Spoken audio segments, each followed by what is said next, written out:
ko wax ni ki tey nee na ancienne ministre de la femme la woon ci nguurug Macky Sall délégué général de la protection sociale moom nee na fekki ji na Bassirou Diomaye Faye yéenikaay bi cité na turuk Lansana Gagny Sakho nee na moom it mu ngi ci Bassirou Diomaye Diakhar Faye est-ce que tey li Diomaye di def parti am taxawal ko jël ñenn ñi ci li nga xam moom mooy Pastef ñeneen ñi ci Alliance pour la République c'est de bonne guerre ndax dafay dooleel li nga xamante moom mooy parti bi est-ce que mën na sukkandiku ci ñooñu. mais dafay encourager benn pratique boo xamante ne dañ ko baniroon Sénégal Alamine nit lu mu doon def démb c'est pas parce que dafa changer ci ki koy def que ne da nga ko war a baaxal. maanaam li bonoon démb mënul baax tey li baaxoon démb mënul bon tey sous Macky Sall de man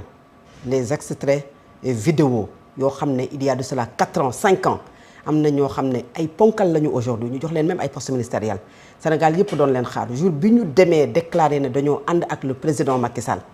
dama caa wax ba géex parce que xam nga lu tax dañoo nekkoon parti socialiste ñenn ñi dañoo nekkoon parti démocratique bu Sénégal ñenn ñi dañoo nekkoon ci benn ligne de parti boo xam ne dañoo xeex ak moom dans l'affaire Karim Wade ñu defanteeg moom et ñu waxante li tax ma ne ki koy def am na ci responsabilité mais ki koy encourager moom moo ci am double responsabilité parce que da ngay encourager maanaam da nga ñuy jàngal et même pour nos petits enfants yi nga xam ne dinañ ñëw ëllëg que ne lii amul problème garaawul. Et c'est des antivaleurs nit rarement ngay dégg ñun la diw borom alal la woon rarement ngay dégg ñun la diw de nii la tolloon lan la ñuy wax ci nit mooy ay valeurs yi nga xamante ne moom la incarné bàyyi ko fi. Kéba Mbaye on parle de lui. Exact. Mais le code consensuel de 1992 c'est lui bëri na loo xamante ne tey da nga koy wax ci Kéba Mbaye ki jiite woon UNESCO. on en parle ba tey Amadou Mahtar Mbow. parce que am na loo xam ne daf ko def ci Sénégal mais Mamadou Dia on parle de lui. Exact. parce que dañu ko def yoo xamante ne Sénégal ba tey da koy fàttaliku moo tax dafa am ay jikko yoo xamante ne buñ la nee yow sax da ngay moral chaque jour sax nangu ko. parce que c'est le socle d'une société et moom mooy tax société bi dox ci loolu ngay def pour tabax école pour tabax déjà wér-gu-yaram pour tabax jikko yi pour defar une politique boo xam ne moom mooy demal gouvernement mais tout le monde doit être surpris de voir le nombre de personnes yi nga xamante ne ils ont renié li nga xamante ne elles ont renié leurs paroles dellu ci ginnaaw salfaañ yi nga xam ne moom la ñu amoon et ils veulent nous faire comprendre ci seeni ay doxalin que ne battez-vous xeex leen wax leen ba géex mais terewul ñun dinañu saag ñu baal ma ci kàddu gi dinañ waxante ay wax yu salte dinañu xeex dinañu xuloo mais attention ñun bu ñu leen jaralee ngeen di def lii aussi dans 3 ans on va se retrouver comme un seul homme pour nekk benn say. Que les amis d'hier deviennent des ennemis d'aujourd'hui. am na ñoo xamante ne yow xëy na mere nañu la parce que tout simplement tu as pris benn version wala benn position man démb li ma wax fii nii après on l'a coupé dem def ko beneen version dem waxal ma loo xam ne je ne l'ai même pas dit. alors que j'ai analysé en coupant la poire en deux j'y reviens pas parce que je ne me justifie pas mais am na ci ñoo xam ne ñii dañ la ci mere ñii dañ la ci comprendre alors que dans quelques années ou dans quelques mois tu peux voir ces hommes politiques là li taxoon yenn nit yi di mer ak xuloo dem def nii et les Sénégalais toog di seetaan mais ñun ñoo ko accepté pourquoi nous acceptons que ces hommes politiques di ñu def comme ay xale yu am 2 ans wala 3 ans di nax Sénégalais yi pour leurs propres intérêts ils ne le font pas pour l'intérêt du Sénégal ku la ci wax ne c'est au-dessus du Sénégal waxul la li nga xamante ne moom mooy la réalité ou bien la plupart d'entre eux faire les choses pour l'intérêt du Sénégal soo koy def doo dàq koo xamante ne am na xam-xam mën na lu muy def pour teg koo xamante ne c'est parce que boo waxee mu ne la waaw loo def mu ne la waaw pour l'intérêt du Sénégal ak pour Sénégal dox du lii la ñuy doxalee ci ñoo xamante ne démb ngañ nañ la logique mooy man gis nga fii laa toog ma ne grand parti gis nga ni ma ko waxee woon Macky Sall ñi lâché Macky Sall dem combien de fois j'ai cité le nom de grand parti c'est pas la personne de l'autre la Malick Gakou mais c'est le parti bu am projet doxal xëy suba teel jébbal boppam wala mu sayal boppam ci biir parti bi nga xam ne moom mooy Pastef c'est une pratique boo xamante ne c'est parce que Pastef est dans l'opposition moom moo tax aujourd'hui ñëpp dañ ne nii noppi su fekkoon dans le pouvoir na ñun ñooy njëkk a toog ngañu ko autant également am ci ñoo xam te dañoo yor seen parti ne dañ koy sayal ci biir parti Bassirou Diomaye Faye parti bu amul conviction amul doxalinam nga am des structures de parti am ay parti yoo xam dafa am jigéen am góor ñooñu gëmoon la yow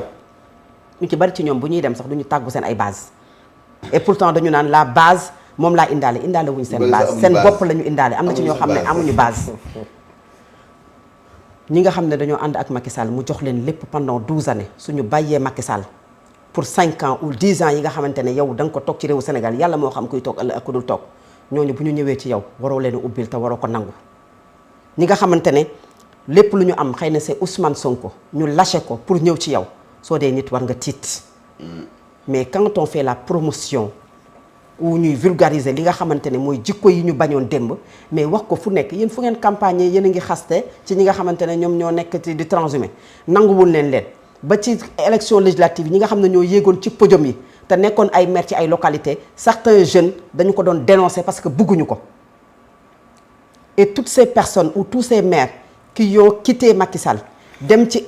kii nga xam ne moom mooy Amadou Ba est-ce que dafa tax Amadou Ba am la majorité à l'Assemblée nationale est-ce que dafa tax Amadou Ba gagné élection yi nga xam te ne moom la ñu mujjee dem ça veut dire que ne nit ñi le peuple quand je dis que le peuple observe moi je le dis pas pour Pastef je ne le dis pas pour ARC je ne le dis pas pour Diomaye président parce que kenn nii na lu ci sa ceeb kenn li maanaam amu ci kenn koo xam ne tu as des comptes à lui rendre de tout ce que tu racontes ou tout ce que tu dis mais ce qui se conçoit bien s'énonce clairement et les mots pour le dire arrivent aisément Lamine Senghor. xam nga réewu Sénégal mooy réew moo xamante ne kenn ku ci nekk intérêt moment yi moom mooy tax yow da ngay jël dëgg sul ko jël lu dul dëgg teg ko ba pare di ko justifier ci diw fii la far diw fii la far ñun nii sax dañuy analyser nga dégg ñu ne la pourtant yow bari ci dem fee nga nekkoon jóge fa yow ngay liggéey Mansour ñu lay fay weer signé woo ab charte boo xamante ne nit kooku lu mu wax nga ne ko oxa bokk ko ci partem bu dee dafa am parti yow li nga xam mooy def journalisme liggéey jàng ñu fayal la nga dem di liggéey sa liggéey nga toog ba xam ne fii lii moo fii sab diir nga ba dem feneen loolu ngay la ñuy méngale ak un parti politique boo xam ne tu prends un engagement tu défends la personne tu défends sa politique tu cries partout que c'est l'homme le plus beau le plus gentil il donne de l'argent et aujourd'hui nga ñëwaat toog ci un plateau jàkkaarloo ak beneen nit dindi ko loolu la ñuy comparer pour justifier et aussi pour jël ñëpp tënk leen que nit ñi duñu wax nit ñi dañoo war a xeex ces antivaleurs au Sénégal lu nga tënk nit ñi de mooy sookulu lépp ci réew moo mën a doxal économie mais su fekkee ne aujourd'hui on ouvre la porte à tout le monde mais on ouvre la porte à des détourneurs de deniers publics présumés ou man détourneur de parce que am na ci ñoo xamante ne tey tudd nañu leen ci ay affaire suuf ci seen ay localité exact ñooñu boo leen tijjilee boo tujjilee ñëpp maanaam yaa ngi parce que bu ñëpp day ñëw mais kuy dalal ñëpp di nga gis ku ne kuy dalal ñëpp di nga gis ku nekk te doo mën a segg loolu moom moo tax ñuy inviter les hommes politiques à ce que ñuy segg parce que politique bi moom mooy dem ba ci li nga xam ne moom mooy les secteurs d'activité de ce pays maanaam kii nekk directeur général kii nekk PCA kii nekk loolu et sans que je l'ai dit que nos hommes politiques aussi bàyyi bu ñu nekkee dans l'opposition jàpp ne moment bi dañoo soxla ay nit ku ñëw ñu ubbil la ku ñëw ñu ubbil la parce que ils sont dans l'opposition bu ëllëgee nga dem pouvoir ces personnes seront les premiers à te lâcher ku la bàyyi ndax nit bu gisee beneen boo xamante ne mooy mango boo xam ne moo gën a neex foofu la lay bàyyi demaat ci keneen on a vu des gens qui étaient avec le parti socialiste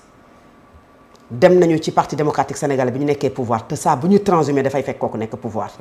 jóge nañu fa dem ci Macky Sall bi ñu nekkee pouvoir aujourd'hui ils sont avec Bassirou Diomaye Faye demain ils seront avec Al Amine Senghor qui sera le président du Sénégal après demain ñu dem ànd ak Djibril Niane noonu la ñu koy continuer toog ci bopp réewu Sénégal nguur gu ñëw nga ànd ak moom te loolu du léegi rek de c'est pas parce que moment bi moom moo am gis nañu ci régime bi maanaam ci gouvernement bi nga xamante ne moom moo weesu Ousmane Sonko jiitu ko nga gis ñoo xam ne du parti socialiste ñi ngi fi jox leen ay direction ak ministère au moment où d'autres personnes ñoom gënuñu leen a méritant gënuñu leen a nekk ay xale ñu war leen jox seen chance te joxuñu leen seen chance dañoo war a revoir la façon de faire de la politique ne doit pas être un cercle tournant ci yenn nit yi les postes warul ta nekk cercle tournant ci yenn nit yi mais les mêmes visages moom ngay gis exactement yow bi nga juddoo ba tey ñi ngay gis ci politique gu Sénégal ñooñu rek ngay gis pourquoi bi Bassirou Diomaye Faye ñëw Ousmane Sonko ak ñi nga xam ne ñoom la ñu àndal nit ñi di wax ne anti système nañu xoolaat ñu ni bés parce que c'est de nouveaux visages ñoo xamante ne xamuñu leen parce que li ñu tàmmal mooy du parti socialiste jusqu'à l'APR ce sont les mêmes personnes ñoom ñooy jiite ñoom ñooy dajaloo am na ñoo xam ne soxla wu ñu poste de responsabilité ils sont dans l'ombre ils créent des dialogues ils sont de la société civile wala ils sont dans d'autres secteurs pour di doxal ak di wax ñun duñ leen gis de mais à la limite ñoom dañoo bokk ci ñuy doxal réew mi parce que jàpp nañu ne lan dañoo fekkee jamonoy Senghor fekkee Abdou Diouf fekkee Abdoulaye Wade fekkee Macky Sall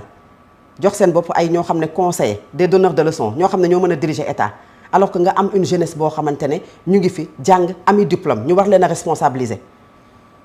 fii ak bàyyiwuñu cette façon de faire de la politique te sénégalais yi nangu ko aussi Sénégal ci lii lay nekk reléguer au second plan les priorités du pays et puis mettre en exergue li nga xam ne mooy cette politique politicienne ci réewu Sénégal. ku bàyyi nit jàpp la ndax nit. bu la bàyyiwee. jàpp demaat ci keneen ndax nit bu mu la bett. loolu daal je pense que c'est une situation boo xamante ne mën nañ ci taxaw El Hadj Mansour situation bi nii la demee Bassirou Diomaye bëgg na taxawal parti am